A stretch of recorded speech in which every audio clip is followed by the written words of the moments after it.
O Cortiço, de Aloysio Azevedo. Estamos no capítulo de número 9. Esse é o terceiro vídeo. Estás a queixar-te da sorte sem razão, que Deus te não castigue. Esta resinga chamou outras, que com o correr do tempo se foram amiudando. Já não havia dúvida que mestre Jerônimo andava meio caído para o lado da Rita Baiana. Não passava pelo número 9 sempre que vinha à estalagem durante o dia, que não parasse à porta um instante para perguntar-lhe pela saudinha. O fato de haver a mulata lhe oferecido o remédio quando ele esteve incomodado foi pretexto para lhe fazer presentes amáveis. Por os seus préstimos à disposição dela e obsequiá-la em extremo todas as vezes que a visitava. Tinha sempre qualquer coisa para saber da sua boca, a respeito da Leocádia, por exemplo, pois desde que a Rita se arvorara em protetora da mulher do ferreiro, Jerônimo afetava grande interesse pela pobrezinha de Cristo, entre aspas, né, a expressão dele. Fez bem, minha Rita, fez bem. A Sora mostrou com isso que tem bom coração. Meu amigo, neste mundo, hoje para mim, amanhã para ti. E Rita havia aboletado a amiga, a princípio em casa de umas engomadeiras do Catete, muito suas camaradas, depois passou-a para uma família, a quem Leocádia se alugou como ama seca. E agora sabia que ela acabava de descobrir um bom arranjo num colégio de meninas. Ama seca não é a ama de leite, né? Então, uma babá. Muito bem, aplaudia Jerônimo. É importante, o bairro do Catete aparece, né, em diversos livros do século XIX. Vamos lá, né? Só uma pequena noção.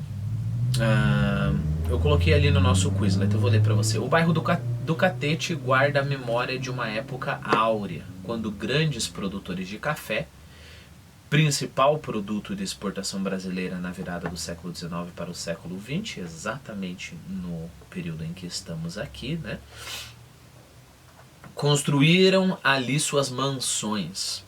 O bairro conta também a história da República. 18 presidentes residiram e governaram no palácio que hoje está aberto à visitação pública. Isso não é interessante pra gente porque não existiu nenhum presidente ainda. Do bairro também saíram os blocos de granito. Isso é interessante por causa da pedreira, né? Do bairro do Catete também saíram os blocos de granito para a construção de diversas igrejas cariocas, como a Candelária, no centro, e a da Nossa Senhora da Glória, no Largo do Machado. A matéria-prima era extraída pelos escravos de pedreiras, localizadas no final do que hoje são as ruas Pedro Amércio e Bento Lisboa. A designação Catete foi dada pelos índios tamoios, seus habitantes originais. Se eu não me engano, vamos lá. Se eu não me engano, os índios tamoios apareceram sim. Lembra quando a gente falou sobre o último tamoio que foi, digamos, expulso ali? Colocou o sol e o calor como última muralha contra o invasor, né? A designação Catete foi dada pelos índios tamoios, seus habitantes originais, e significava em tupi mato fechado. Era o modo como os indígenas designavam o braço do rio Carioca, que antes da urbanização contornava o Outeiro da Glória, desembocando no mar. A importância do bairro remonta ainda à expansão da cidade rumo ao sul, pois era pelo caminho do Catete que se ia nessa direção. Cabe ainda ressaltar que Machado de Assis, um dos maiores escritores da língua portuguesa, morou na Rua do Catete, número 206, com sua esposa Carolina e a cachorrinha Tenerife Graziella. Eu coloquei ali 2 fotos. Um é um artigo e o outro é só uma foto do bairro do Catete, mais ou menos naquele tempo. Vale a pena conferir. Bom, voltando, né? Então a gente sabe que a Rita Baiana conseguiu para a Leocádia uma vaguinha ali, um lugarzinho para ela, né? No bairro do Catete, bairro de gente rica, né? Muito bem, aplaudia Jerônimo. Ora o quê? O mundo é largo, sentenciou a baiana. Há lugar pro gordo e há lugar pro magro. Bem tolo é quem se mata. Em uma das vezes em que o cavouqueiro perguntou-lhe, como de costume pela pobrezinha de Cristo, a mulata disse que Leocádia estava grávida. Grávida? Mas então não é do marido? Pode bem ser que sim, barriga de 4 meses. Todos nós sabemos de quem é o filho, né? Do Henrique. Ah, mas ela não foi há mais tempo do que isso? Não, vai fazer agora pelo São João 4 meses justamente. Jerônimo já nunca pegava na guitarra senão para procurar acertar com as modinhas que a Rita cantava. Em noites de samba era o primeiro a chegar-se e o último a ir embora. E durante o pagode, lembre-se que pagode aqui, o ritmo ainda não apareceu, a gente já conversou sobre isso, pagode é festa, né? Banda. E durante o pagode ficava de queixo bambo a ver dançar a mulata, abstrato, pateta, esquecido de tudo, babão. E ela, consciente do feitiço que lhe punha, ainda mais se requebrava, safada, né? Ainda mais se requebrava e remexia, dando-lhe embigadas, ou fingindo que ele limpava a barba, ou fingindo que ele limpava a baba do queixo com a barra da saia, enquanto ela estava dançando, né? Saia bem longa, claro. Dar embigada... embigada é a mesma coisa que umbigada, né? Eu coloquei ali pancada de umbigo contra umbigo, ou na região do umbigo. Bom, fazer o creu, né? Vamos colocar assim. É claro que fazia parte da dança ali, mas já estava patente a todo mundo, né? O que estava acontecendo. E riam-se. Todo mundo ria da situação. Não, definitivamente estava caído. Antes de continuar, vamos só uma notinha que eu coloquei sobre samba, ok? Pagode, a gente já conversou sobre o pagode, mas o samba. A partir do século XIX, a cidade do Rio de Janeiro, que se tornara a capital do Império, também passou a comportar uma leva de negros vindo de outras regiões do país, sobretudo da Bahia. Foi neste contexto que nasceram os aglomerados em torno das religiões iorubás, na região central da cidade. Principalmente, isso é importante, na Praça 11, onde atuavam mães e pais de santo. Foi nessa ambiência que as primeiras rodas de samba apareceram, misturando-se os elementos do batuque africano com a polca e o machixe. Lembre-se que a gente conhece a polca, tem um conto do Machado de Assis chamado Um Homem Célebre, está aqui no canal, que é o cara que queria compor grandes composições clássicas e só conseguia compor música popular, né? Polcas. A palavra samba remete propriamente à diversão e à festa, porém com o tempo ela passou a significar a batalha entre especialistas no gênero, a batalha entre quem improvisava melhor os versos na roda de samba. Um dos segmentos do samba carioca, a partir do alto, caracterizou-se por isso. Como disse o pesquisador Marco Alvito, em referência à história da palavra, e a citação, né? Uma das possíveis origens, segundo Ney Lopes, seria a etnia Kyoko, na qual samba significa cabriolar, brincar, divertir-se como cabrito. Olha que interessante, né? Samba é divertir-se como cabrito, brincar. Há quem diga que vem do banto semba, como o significado de umbigo ou coração.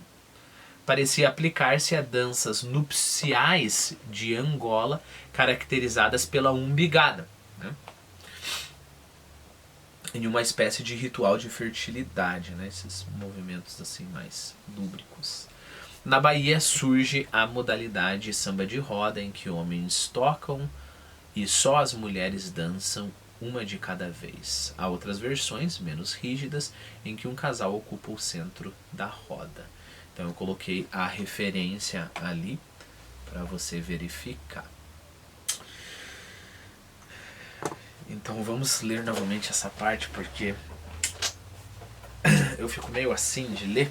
Eu fico pensando nessa Rita Baiana, meu Deus do céu, por que ela não deixa o cara em paz?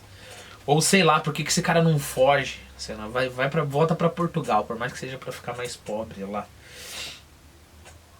Enfeitiçado mesmo, né? E ela, consciente do feitiço que lhe punha, ainda mais se requebrava e remexia, dando-lhe embigadas ou fingindo que limpava a baba no queixo com a barra da saia. E riam-se. Não, definitivamente estava caída. Piedade agarrou-se com a bruxa para lhe arranjar um remédio que lhe restituísse o seu homem. Claro que a essas alturas, né, até a Piedade, que é mais tapada, já notou. A cabocla velha fechou-se com ela no quarto, acendeu velas de cera, queimou ervas aromáticas e tirou sorte nas cartas. E depois de um jogo complicado de reis, valetes e damas, que ela dispunha sobre a mesa caprichosamente, a resmungar a cada figura que saía do baralho uma frase cabalística, declarou convicta, muito calma, sem tirar os olhos das suas cartas: ele tem a cabeça virada por uma mulher trigueira, uma mulher cor de trigo, né? Uma mulher morena, trigo maduro. É o diacho da Rita Baiana, exclamou a outra. Bem cá me palpitava por dentro. Ai, o meu rico homem. E a chorar, limpando aflita as lágrimas no avental de cânhamo, um tecido tosco. Eu coloquei ali para vocês. Eu coloquei, mas não vou ler aqui não. Se você ficar mais interessado, tá ali no coisa. A limpar no avental do cânhamo, suplicou a bruxa, pelas alminhas do purgatório, que lhe remediasse tamanha desgraça. Ai, se perco aquela criatura, Sora Paula, lamuriou a infeliz entre soluços, nem sei que virá a ser de mim neste mundo de Cristo. Ensine alguma coisa que me puxe o Jeromo. A cabocla disse-lhe que se banhasse todos os dias e desse a beber ao seu homem, no café pela manhã, algumas gotas das águas da lavagem. E, se no fim de algum tempo este regime não produzisse o desejado efeito, então cortasse um pouco dos cabelos do corpo, você já sabe a parte do corpo, torrasse-os até os reduzir a pó e lhos ministrasse depois na comida. Bom, aqui eu tenho uma nota, né?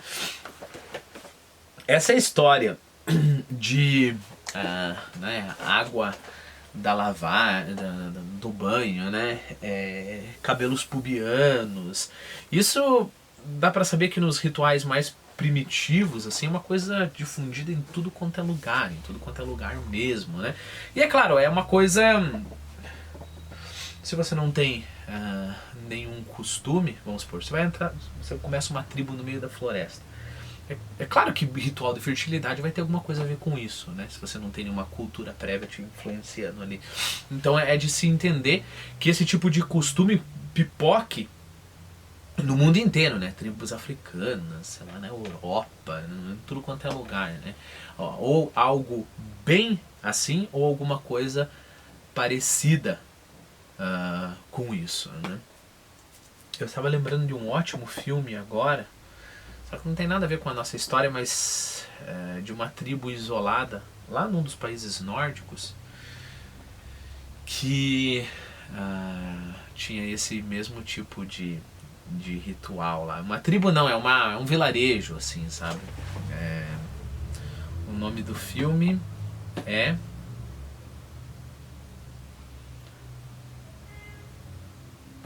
não vou lembrar. Ok, não vou lembrar. Mas no próximo vídeo eu trago. Mas o filme não é importante para... É só porque o filme é muito bom e eu lembrei da cena. Mas não tem muita coisa a ver com isso aqui, não. É só o ritual em si, né?